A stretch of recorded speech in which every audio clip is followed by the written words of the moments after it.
Derek, back in Scotland after a week in Spain. Obviously a bit of work done for the lads today. How are they looking after their week? Yeah, good. Obviously they got a day off yesterday after the travelling. Just getting them moving again. We've got obviously a game tomorrow, closed door game, just to try and top up those minutes. We're just shy of over 3 weeks now to the first game proper.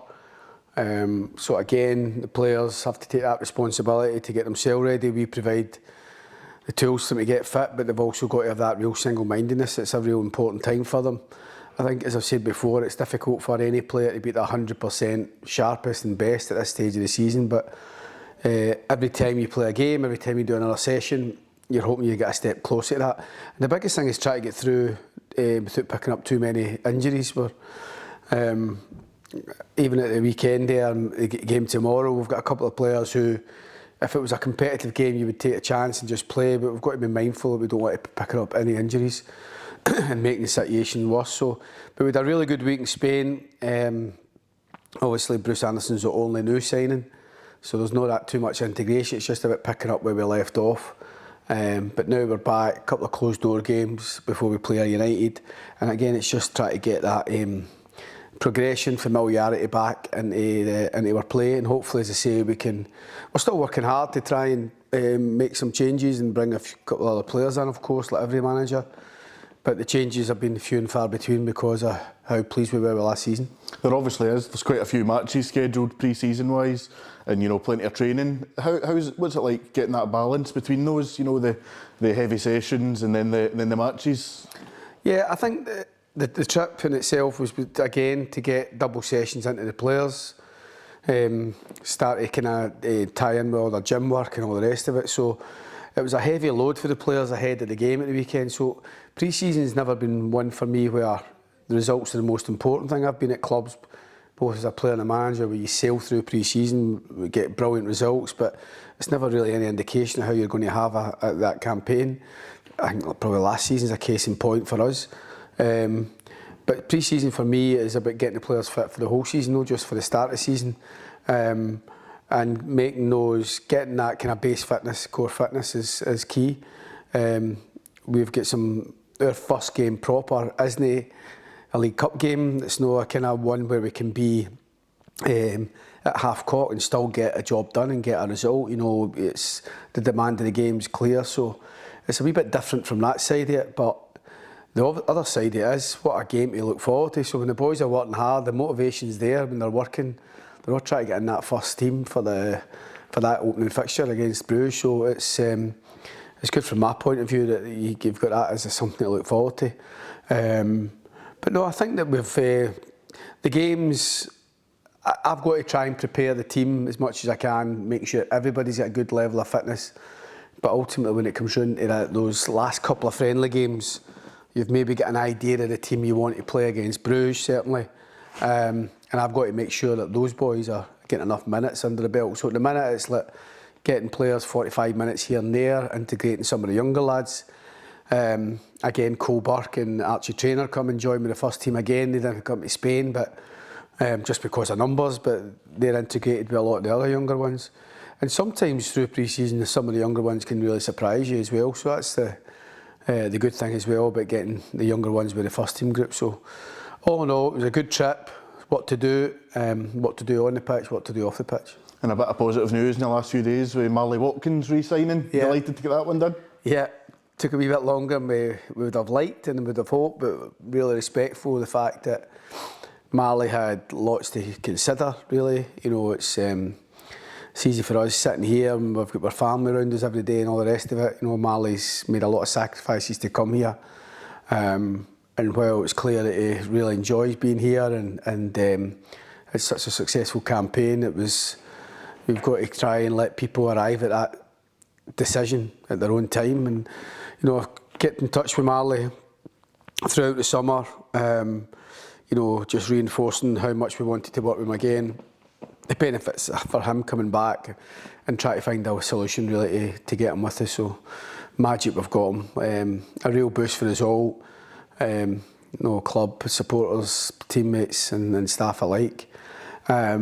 He's still got plenty of the pre-season ahead of him that he can catch up. He's missed 8 or 9 days, although he's been on a programme. But getting him even integrated with the boys this morning, hopefully we get him involved in the upcoming games coming up in the next week or so, and getting him ready for the European game. Did you have that feeling all along that he would end up coming back here this season? It's more than probably more hopeful. I think I knew he'd gave me his word that he wasn't going anywhere else in the UK. It was just like potential of maybe something abroad, and at Marley's age, maybe want to move somewhere with his family, where there's a lot more money's involved. You know, I can understand that. Marley can speak to you more about that maybe when you speak to him. But so I was confident in the sense that I knew we were probably ahead of some others, but money talks sometimes, and sometimes family wins the fight. But you know, I was always hopeful, but I probably wasn't overconfident in that. You know, we weren't doing anything else anywhere else.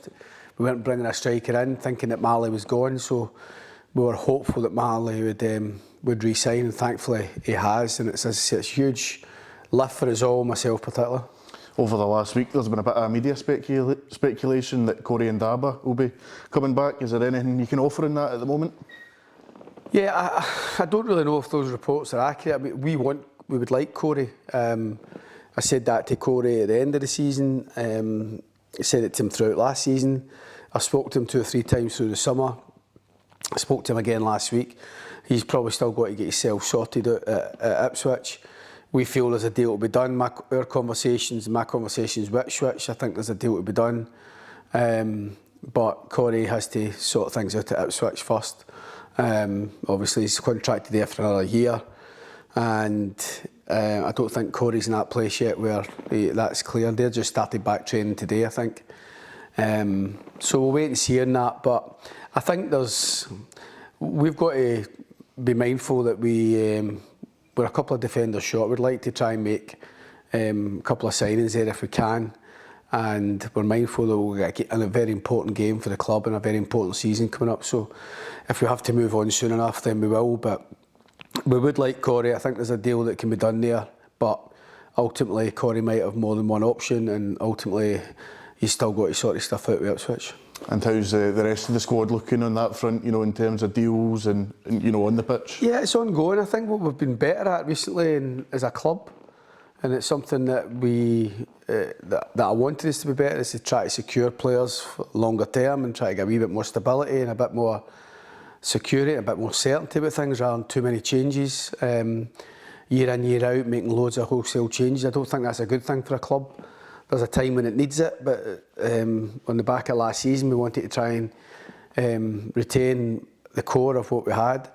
So even boys who are in the last year, you know, we're constantly trying to maybe try to kind of get those improvements and get these boys tied down. Danny's a case in point as well. Danny, we've been trying for the last 6-7 months to get an agreement where he can sign a bit longer. The reality is, you know, it's going to be difficult to do that. I think Danny's getting his last year now, which is not a situation anybody at the club wants.